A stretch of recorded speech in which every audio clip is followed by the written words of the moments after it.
ఈరోజు మా ఇంట్లో వచ్చి బీన్స్కాయ కర్రీ. హాయ్ ఫ్రెండ్స్, ఈరోజు మా ఇంట్లో వచ్చి బీన్స్ కర్రీ. బీన్స్కాయలు విధంగా వచ్చుకోవాలి. దీన్ని బాగా 2 మాటలు వాష్ చేసుకొని ఉడకబెట్టుకుందాం. కాయలు మునిగే వరకు వాటర్ పోసుకోవాలి.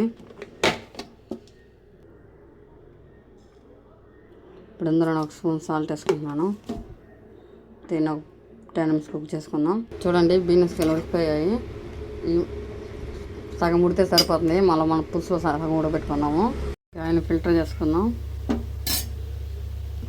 చింతపండు ఒక చిన్న నిమ్మకాయ సైజంతా కడిగి నానబెట్టుకుందాం. కర్రీకి కావాల్సినవి 3 టమాటాలు, ఒక ఆనియన్, ఒక హాఫ్ ఎల్లుల్లిపాయ పొడి తీసుకునింది. దీన్ని దంచుకుందాం. దీన్ని ఈ విధంగా కచ్చపచ్చగా దంచుకోవాలి. ప్యాన్ పెట్టుకున్నాను. దీంట్లో 3 స్పూన్ ఆయిల్ వేసుకుందాం. ఆయిల్ ఒక 3 స్పూన్లు వేసాను. ఆయిల్ హీట్ అయింది. దీంట్లో కాస్త ఆవాలు, ఒక రెమ్మ కరివేపాకు తీసుకున్నాను. ఆవాలు అయిపోయి దీంట్లో కరివేపాకు కూడా అయిపోయింది. దీంట్లో ఒక ఆనియన్ సన్న తరిగేసాను. ఆనియన్ ఫ్రై చేసుకున్నాం. ఆనియన్ ఫ్రై పోతుంది. ఇప్పుడు ఉన్న వెల్లుల్లిపాయ వేసుకున్నాం. దంచి పెట్టుకున్నాండి. ఒకసారి కలుపుకున్నాం కదా. ఇప్పుడు ఇందులో టమాటో వేసుకున్నాం. అందులో దొరికిన టమాటాలు. ఇప్పుడు టమాటాలలో స్పూన్ సాల్ట్ వేసుకుంటున్నాను.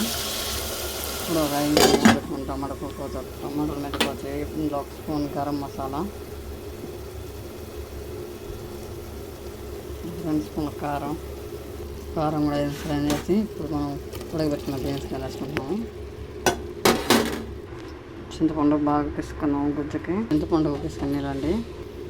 ఇప్పుడు ఈ బీన్స్కాయలలో చింతపండు నీళ్ళు పోసుకునేస్తున్నాను. దీన్ని అంతా ఒకసారి కలుపుకున్నాను బాగా.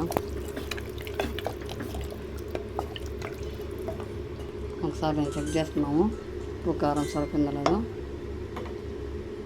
నాకు అన్ని సరిపోయాయి. మీకు ఏమైనా తక్కువ నుంచి కలుపుకోవచ్చు. ఇప్పుడు దీంట్లో మూత వేసి ఒక 10 నిమిషాలు కుక్ చేసుకుంటే మనకి బీన్స్కాయ కర్రీ రెడీ అయిపోతుంది.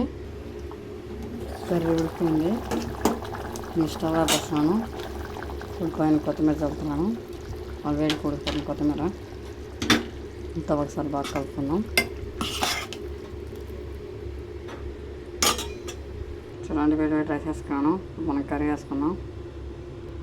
రైస్ కర్రీ టేస్ట్ చేద్దాము.